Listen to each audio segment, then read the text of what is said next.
Aldemar Solano Peña presenta Historia Ilustrada de Sesquilé, el pueblo de los matados. La lucha por el dominio y expansión de los territorios entre los cacicazgos de los Bacataes, Guatavitas y Unzas se intensificó hacia 1450, desencadenando agudas guerras. El cacique de Guatavita contaba con una de las más ricas y fértiles provincias, aventajada en gente y poblaciones, extendida hasta las fronteras de Turmequé, y era tal su poderío que todos los pueblos situados alrededor de su corte le rendían homenaje como los quecas, tocancipáes, incluso los de Suezca y de Chocontá. Aún así, pierde la batalla en 1474 y es sometido por su temible rival Zaguanmachica, que prohibió las ceremonias en la laguna, lo que trastornó las actividades del cacicazgo. 3 años más tarde, se creó una alianza entre el cacique de Guatavita y el poderoso Saque Michúa y declararon hostilidades contra los Bacataes. Los ejércitos unidos sumaron más de 30.000 hombres y se enfrentaron a la altura de Facatativá. En esta batalla perecieron dos grandes jefes, Zaguanmachica y Michúa, pero la guerra de los aliados Unza y Guatavita continuó contra los Bacataes hasta 1510, cuando se libró una feroz batalla con participación de más de 60.000 hombres entre los dos ejércitos enemigos. Mientras sucedieron estas guerras en el territorio muisca, Cristóbal Colón llegó al nuevo continente el 12 de octubre de 1492. Y pronto, los pueblos indígenas comenzaron a ser sometidos por hombres a caballo que asesinaban con armas de fuego en nombre de un dios invasor. La guerra tomó un giro inesperado para Guatavita cuando los indígenas de Ubaque, Chipaque, Pasca, Fosca, Chihuaní, Une, Fusagasugá y todos los de aquellos valles que caen a espaldas de Bacatá se rebelaron en su contra, negándole obediencia y tributos, tomando armas contra su poderío. Su teniente de Usaque lo defendió con su ejército de más de 30.000 hombres, obtuvo la victoria y fue aclamado por parte de sus súbditos como su señor y animado a independizarse de Guatavita, que no se había personado de la guerra. Enterado Guatavita de la traición, pidió ayuda a Ramiriquí para ir contra Usaque y éste aceptó dar su apoyo por cobrar cuentas pendientes. Lejos estaban de imaginar los muiscas que sus constantes luchas por el dominio de las tierras serían vanas con la llegada de los hombres de Oriente o del Sol, que pronto vendrían a arrasar, saquear y destruir siglos de cultura, costumbres, creencias y conocimientos heredados de sus ancestros y a imponer las suyas. La llegada de los invasores europeos a Sesquilé se aceleró por la propagación de la leyenda del Dorado, que según la tradición llegó a oídos del más ambicioso de los saqueadores, Sebastián de Belalcázar, en 1534, estando en la provincia de Quito, cuando por boca del muisca Muequetá, del cacicazgo de Bacatá, supo de la existencia de las tierras de Cundurrumarca, país del cóndor, en donde existía un rico tesoro y había un cacique que acostumbraba a bañarse en la laguna del Guatavita cubierto de oro. Belalcázar se animó a buscar el famoso hombre dorado en compañía de sus cuadrillas. El deseo por apoderarse de esta tierra fabulosa, que le daría inmensas riquezas, se le convirtió en obsesión. Sin embargo, le asaltó el temor de que la leyenda llegase a oídos de otros saqueadores, o quizá al mismo Pizarro, por lo que acordó con sus allegados guardar el secreto y referirse a ella como la Tierra del Dorado. Cuando Belalcázar llegó a Sesquilé, descubrió que ya había sido visitado por Gonzalo Jiménez de Quesada, quien había sentado reales en sus vecindades. La leyenda de los ritos de la laguna se difundió velozmente entre otros saqueadores como Ambrosio Alfinger y Nicolás de Federman, cuya sed de oro y esmeraldas fue decisiva para la invasión del interior del nuevo reino de Granada. 1537, el saqueo en Sesquilé.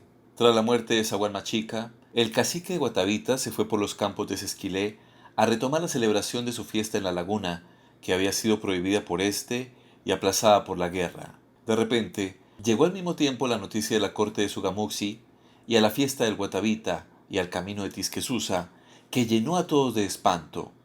La llegada de unos hijos del sol por los pueblos de Chipatá y Ubasá. El Guatavita suspendió su ceremonia y sus súbditos sintieron temor mezclado con curiosidad. Según las distintas versiones, no eran muchos los hijos del sol, Gesu Usa, 8 veces 20 como máximo, pero tenían en sus manos rayos que disparaban a su voluntad. En su piel había largas barbas, tenían cutis blanco, casi como de las plumas de las garzas, llevaban unas armas plateadas y más duras que las piedras. Algunos tenían, además de los brazos, 4 patas, una cola y dos cabezas, una de ellas de hombre y la otra de fiera.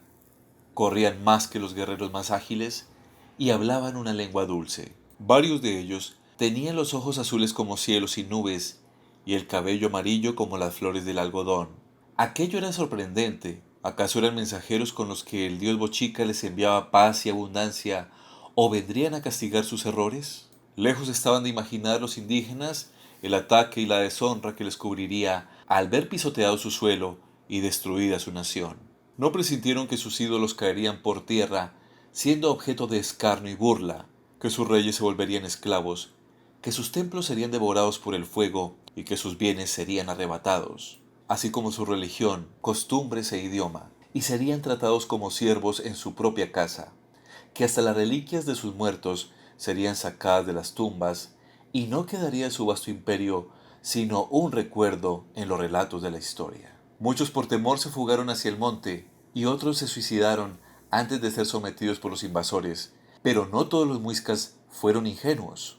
Muchos se percataron de que lo que habían tomado por una sola fiera eran unos hombres como ellos, que montaban en unos grandes venados sin cuernos, y no eran rayos lo que disparaban, sino unas poderosas armas que también podían manipular al quitárselas. Y sobre todo, no eran inmortales, porque en Suezuca había muerto uno de los invasores, el pobre Juan Gordo, de la misma manera que morían los muiscas. No podían, pues, dejarse dominar por tan pocos hombres, cuando ellos eran millares de millares. Motivado por la codicia, Jiménez de Quesada se asentó con sus hombres en Bacatá, luego pasó por Engativá, Usaquén, Huasca y Guatavita. Atravesó el camino real de Sesquilé y llegó a Chocontá el 9 de junio de 1537. A su paso por Sesquilé, Jiménez de Quesada encontró un pueblo muisca asentado al pie del cerro que los nativos llamaban Cangandunga, que luego los españoles tergiversaron al castellano como Covadonga, en evocación del santuario ibérico donde Pelayo derrotó a los moros en el año 714. Allí conoció al cacique Guatavita y supo que estos indígenas fabricaban ollas de barro muy apetecidas en la región. Apreció de cerca las minas de la sal y el lugar donde hacían la cocción, con totumas y vasijas de hierro, como lo hacían en Zipaquirá y Nemocón. En su sed de conquista, Jiménez de Quesada recorrió con su avanzada las poblaciones indígenas más organizadas y atrevidamente se proclamó fundador, como lo hizo con Bogotá el 6 de agosto de 1538, borrando impíamente toda su estructura e implantando la que conocía, propio de todos aquellos torpes que en lugar de ilustrarse, imponen su soberbia. Al retornar a Bogotá por el camino real de Sesquilé, pasando por el poblado de Gachacaca, lugar de los hornos donde se hacían grandes vasijas de arcilla para compactar la sal, llegó un jinete apresurado a darle la noticia del ataque que sufrió la retaguardia por miles de indios. El general despachó en su auxilio sus mejores jinetes, entre ellos Lázaro Fonte, Juan de Céspedes, García Zorro, Baltasar Maldonado y varios soldados. La batalla en la sabana de Bogotá fue espantosa. Cientos de indígenas murieron y uno de esos valientes guerreros que luchó por Saguamanchica y Nemequene fue empalado por los bárbaros invasores y llevado en medio del ejército a fin de infundir espanto. Al ver la derrota desde la colina, el Zipa huyó amedrentado a refugiarse en la fortaleza de Buzongote. Algunos lo siguieron y los demás se refugiaron entre los juncos de las lagunas. Cuando los saqueadores españoles llegaron a la fortaleza, quedaban pocos indígenas. Uno de ellos quiso demostrar su valor y salió a desafiarlos. Pidió que alguno midiera fuerzas con él. Lázaro Fonte fue el retador. Se abalanzó con su caballo sobre el indígena, lo agarró del cabello y lo arrastró hasta el campamento. Los demás indios se atemorizaron con los alaridos de su compañero y abandonaron el lugar. Así culminó Gonzalo Jiménez de Quesada la toma del reino de Guatavita y sometió a los pocos indios que quedaron para que le rindieran tributo en oro, esmeraldas, mantas, legumbres y pieles. Y al llegar ante él, los obligaba a volverse de espaldas, como lo hacían ante el Guatavita o el Zipa, en señal de respeto, para no mirarle el rostro, y a los pies debían esparcirle perfumes.